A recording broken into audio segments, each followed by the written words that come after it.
Now let us see this way.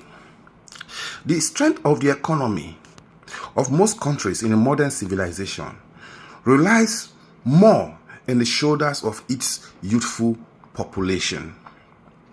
Most countries rely on the strength and the creativity of the youthful population to grow their economy, while the elders, the elderly ones, the experienced ones, offer advices, guidance to the youth. Because over time, the elders are going to retire and rest, while the youth develop and take over.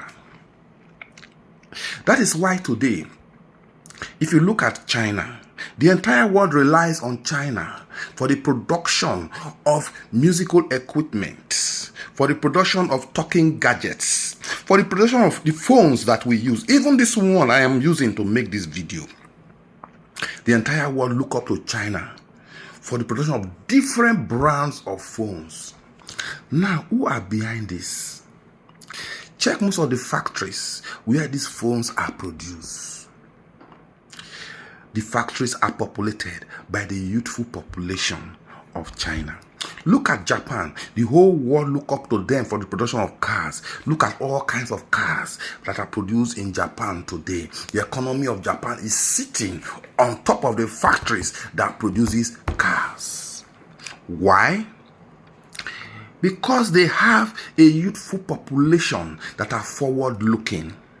Because they have a youthful population that are creative in their brains, that are creative in their mind, and they want to put their hands to use on what their brain is telling them. Go to several factories today in China and Japan, you will see the youthful population working and the whole world buying from them. That is why their economy is stable. That's why their economy is growing. That's why their currency is strong, because they produce and sell to the rest of the world. Let us look at the United States. In fact, let us not look at the entire United States. Let us look at the state of California. A single state in the US. California state has a gross domestic product of over 3 trillion US dollars. A single state. A single state. Because they produce what they consume. Because they have a youthful population who are creative. Now let us come to Africa. Nigeria has the biggest GDP in Africa. Over 500 billion US dollars. For the whole country of Nigeria. And that happens to be the biggest GDP of all countries in Africa. Nigeria has the biggest economy in Africa because of our GDP. Juxtaposed with California state, over 3 trillion US dollars for one state. Now, the GDP of the entire country in Africa put together is just a little over 2.5 trillion US dollars. Meaning that the economy of only California is higher than that of the whole of Africa. That is why poverty is fully seated on the throne in Africa. Yes. Now let us look at what our own youths are doing when compared to the youths of these other countries I mentioned. China, Japan, US, France, etc. Let us compare what their youths are into and what our youths are into. Why their youths are into creativity and production. Coming up with different kind of scientific innovations here and there every day. What are our youths doing? Political thuggery. What are our youths doing? Cultism. What are our youths doing? Selling lands and reselling lands. What are our youths doing? Defrauding people of their hard-earned money.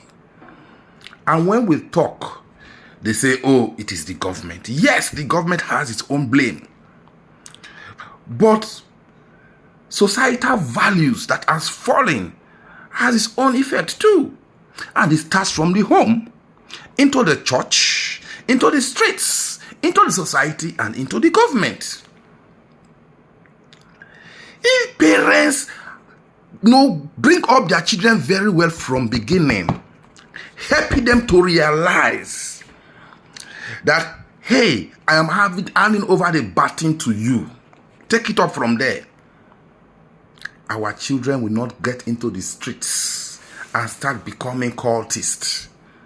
They look up to the new positions they will hold in cultism as an achievement, while their mates are producing cars, producing all kind of gadgets, scientific innovations abroad. Then you start seeing them trying to cross the Mediterranean to go and work for those people when their mates are doing the innovations. If you don't sow, you don't reap. Let us sit down here and continue to insult government.